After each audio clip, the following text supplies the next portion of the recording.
Back when I was a kid, I remember spending a lot of time alone. My dad was some sort of consultant for an oil firm, always traveling the world. As such, he spent a little time at home, creating a distant rift between us. My mom was more present, but even she had to spend several days and nights away, leaving me to my own devices.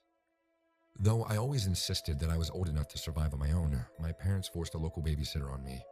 For most of my childhood, it would be a local kid by the name of Jamie that watched over me. He was one of the cooler kids around the neighborhood, 18 years of age. He was great at putting up a proper rule-following front, but as soon as my parents had left, he'd let me play games and watch television as much as I wanted. Alas, our time together would come to an abrupt end shortly after my 12th birthday. My mother was just about to head to work, leaving us with a final order to keep the house clean. "Don't worry, Mrs. Whitcomb, I'll take good care of him," Jamie let out with a smile. She would be home just before midnight, leaving us an ample amount of time to play video games and mess around. No sooner had her car vanished from sight than I turned to Jamie with a mischievous smile on my face. "FIFA?" was all I had to ask. "You know it, kid," he responded as we both raced towards the television. We pulled out a couple of controllers and turned the console on, and after a bit of half-serious arguing about who'd play which team, the game commenced. Jamie would let me win most games, a fact I only learned years later, though at the time it made me feel like such a stud. Hours passed as we sat in front of the console, and as the afternoon rolled around, the sun shone in through the western window. It was an annoying setup that made playing a hassle, mostly due to the lack of curtains. Still, it wasn't enough to deter us. But then, as quickly as the sun had appeared, a shadow took its place. A couple of loud knocks startled us to attention. We turned towards the window in confusion, worried that my mom had come home early and caught us playing games all day. Instead, we were met by a tall, lanky man standing outside. Just the mere sight of him awakened an instinctive feeling of fear within me, with his pale, emotionless face and unblinking eyes. He didn't even seem to acknowledge us. He just stared at the television, fixated on the game. Even his odd and frightening appearance wasn't enough to faze Jamie, who ran up to the window and confronted him. "What the hell are you doing?" Jamie asked. He just ignored Jamie, still focused on the paused game. "Hey, weirdo, what do you want?" Jamie pressed on. "I play too," he asked. "I could." He spoke in broken sentences, clearly missing a few screws up there, but Jamie's initial hostility didn't seem to deter him. "I want play. Let me in," he demanded. It was hard to tell the guy's age, but he clearly was an adult, despite being twice Jamie's size. Despite several warnings, the guy refused to move away. "Come on, let's just go," Jamie said as he turned the console off. We headed to the kitchen to hide as Jamie called my mom. He started to explain the situation as he peeked back into the living room, but by the time he got around to mention the guy, he was gone. "Jamie, what's wrong?" I could hear my mom ask on the other end.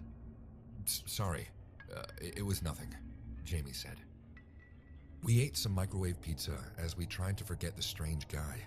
We weren't about to let one oddity ruin our day. Once we felt safe and stuffed full of greasy food, we decided to go out to the backyard and play some actual football. "Let me see if you can handle the real deal," Jamie joked. I practiced some free shots as Jamie took the role of a goalie. I showed off some trick shots I'd been practicing for weeks. It was pretty basic stuff, but I wanted to impress Jamie. He played along, always encouraging me to keep going. "All right, show me what you got," Jamie called from the goal. I shot the ball up, bounced it off my chest before shooting it into the goal. He didn't even stand a chance. I ran around the yard cheering as Jamie laughed, but our celebrations would be short-lived as an all-too-familiar creepy voice could be heard from over the fence.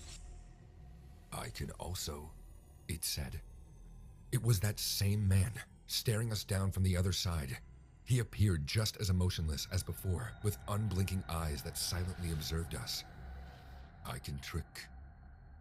"What the hell? I told you to get the hell out of here," Jamie yelled. The man didn't even seem fazed. He just kept staring at the ball.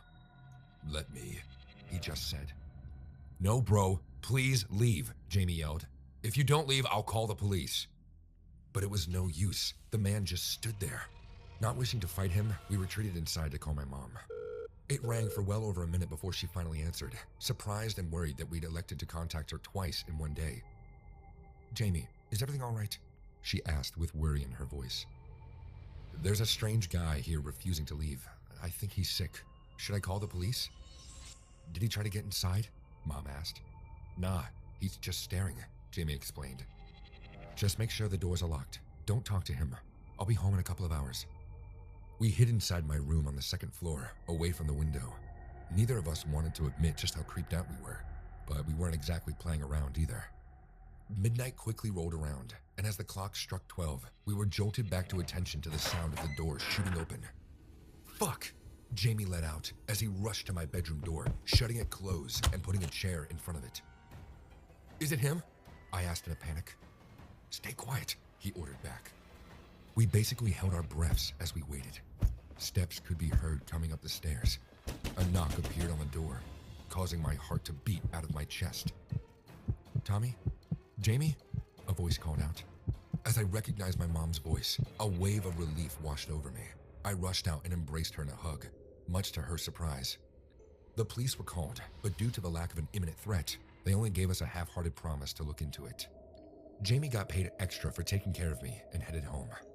I wish that was the end of it, and I wouldn't have to tell you this story, but the worst was soon to come. That night, I went to bed feeling safe under my covers. I fell asleep, exhausted, finally protected by my mother. As a 12-year-old, there was no better feeling. Alas, sleep would not last long. Just around 3 in the morning, I was jolted awake to the sound of a loud thud. At first, I didn't understand what I had heard, but then the sound repeated, clearly originating from outside. I wondered if one of the neighbor's cats had got stuck in the trash can again, but there was no rattle, just repeated thuds. On the third thud, I realized the sound was coming directly from our backyard. I slowly got out of my bed, picked a flashlight out from my drawer, and headed for the window with great trepidation. My hands trembled as I pulled the curtain apart and peeked into the dark yard below. A large silhouette appeared to be playing with a ball, attempting and failing to perform tricks. Each kick created one of those thuds that had awoken me. I turned the flashlight on and shone the light of the figure, but before I could even figure out what I was seeing, its haunting voice sent shivers down my spine. See, I play good too, the figure said. It was the same man from before. He picked the oddly shaped ball up and gave me a crooked smile. Play, was all he asked. That's when I noticed the blood covering his clothes, soaking wet. There was also blood covering his mouth as he stared directly into my eyes as I cowered in fear. But what truly sent me into a spiral of utter panic was the ball he was holding. It was the mangled remains of Jamie's head. Come play with me, the man repeated as he laid a terrible, sinister grin towards me, almost as if he was mocking me to see the sickening sight of my friend. He then took a bite from Jamie's head and started chewing his flesh like a sick maniac and said, Come play with me. Come play with me, you piece of shit. Then he dropped the head and started sprinting towards me while staring at me dead in the eyes. It was at that exact moment that I jumped away from the window and darted towards my mom's bedroom. My prior frozen state was all erased by the shock of adrenaline bursting through my veins. I kept stuttering as I tried to catch my composure to tell her what I saw. She didn't even bother to check the backyard. Because of my shocked state, she immediately went to call the cops. The police were quick to the scene, but the man had already vanished by this time. All that remained was Jamie's head, forever locked in an expression of pure terror. His body was found a few hours later, poorly hidden in the woods. According to the police reports, his head was ripped straight off his neck, his spine torn to shreds. He didn't make it home that night. I still wonder what the reason was for that guy's actions. I seriously doubt he was a crazy person because of the way he looked deep into my eyes that night, as if he knew exactly what he was doing. I am still scared to this day that he is still out.